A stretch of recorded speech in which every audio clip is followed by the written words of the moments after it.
And he came up with the first message of divine revelation to them. And he is starting his divine mission of prophethood with the message of knowledge in a society which is known to be the enemy of knowledge, with the words Iqra bismi rabbikal ladhi khalaq khalaqal insana min alaq Iqra wa rabbukal akram alladhi allama bil qalam allama al insana ma lam ya'lam. Read in the name of your Lord who created you. He started his message in the name of Lord in a society where they were aware of 364 lords. In rebuttal of this plurality, in the beginning of his message, he was giving his message of unity and oneness of Almighty Allah. Then he was talking of the phenomena of creation. Then he was talking of the science, the phenomena how a child takes birth in the womb of mother, a subject of biology, a subject of embryology. Khalaqal insana min alaq. Your Lord create the man from something which is hanging with the endometrium of the uterus of mother. An absolute new scientific idea which was never known to the peoples of that time, because the prevalent scientific knowledge and the prevalent embryological knowledge which existed at that time was the Aristotelian theory, was the Greek science. This was totally a different point of view.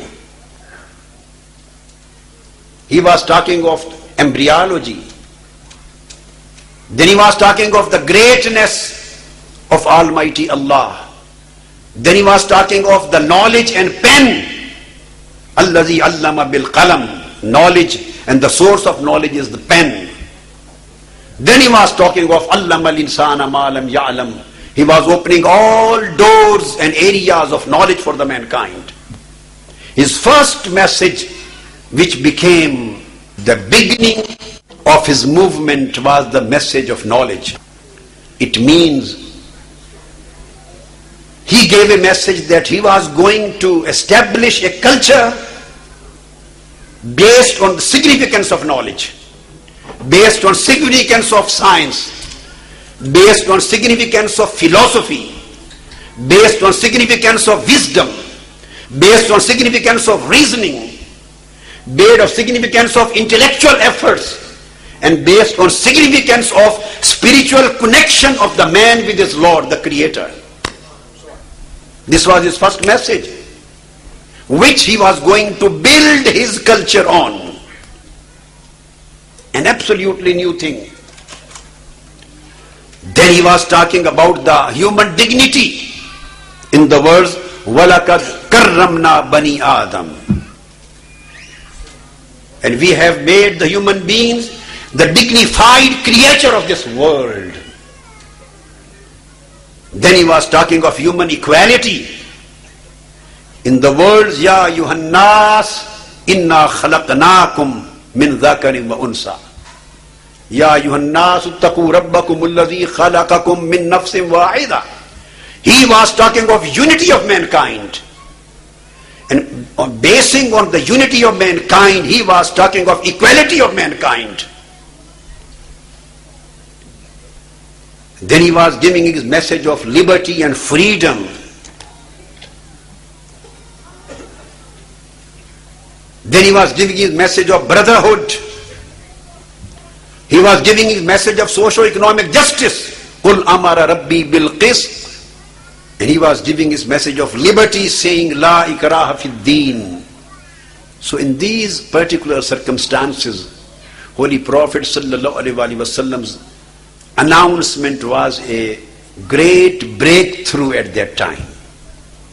And this is how he started a new culture in the history of mankind, in the name of Islam. Now, instead of just studying these aspects in generality, I would like to discuss some aspects with special references.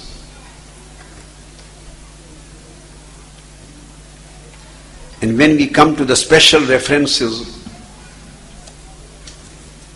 I would say that how Holy Prophet sallallahu alaihi wasallam, I will try to take into consideration only the Medinan period. In that particular society which I have already mentioned, Holy Prophet sallallahu alaihi wasallam,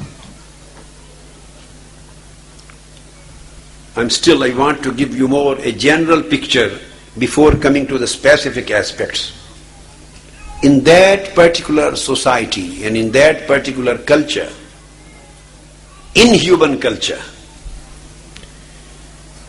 Holy Prophet sallallahu alaihi wasallam is talking of peace.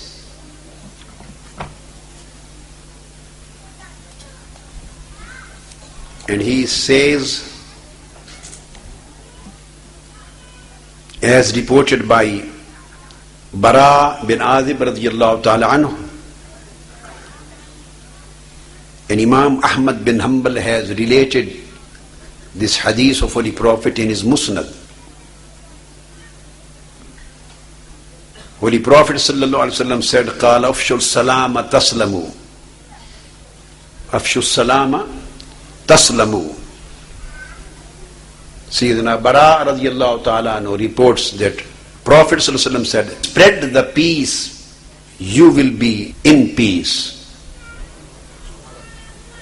In that particular society where the killing is their common feature, their common habit, their common custom, killings, brutality, barbarianism, violence, terrorism, aggression, this is their common practice, this is their character, their tribal tradition. In that particular atmosphere, he was saying that spread peace everywhere and spread peace for everyone. By spreading peace, you will get the peace. So he begins with peace and ends on peace. Then again, in that particular situation, Holy Prophet sallallahu alaihi wasallam says, which is reported by Sayyidina Abu Huraira radiyallahu ta'ala anhu, and this hadith has been related by Imam Muslim in Sahih Kitabul Iman. He states that Holy Prophet sallallahu alaihi wasallam قال لا تدخلوا الجنة حتى تؤمنوا ولا تؤمنوا حتى تحابوا ألا أدلكم على ما تحابون به قالوا بلى يا رسول الله قال افشوا السلام بينكم. Reported by Sayyidina Abu Huraira that the Prophet ﷺ said, you people will never enter the paradise until you believe. And you will not believe, you will not become the true believers until you develop mutual love with one another. You cannot be considered true believers unless you develop mutual love among yourselves with one another. Then Holy Prophet ﷺ, addressing his people, said, shall I not show you something, and shall I not lead you to something whereby you will start loving one another? The companions said, O Allah's Messenger, do show us. He said, spread peace among one another. This will lead you to the Jannah. He declared that the peace is the path of Jannah. Peace is the path of Iman. Peace is the path of love. And love is the path of Iman. And Iman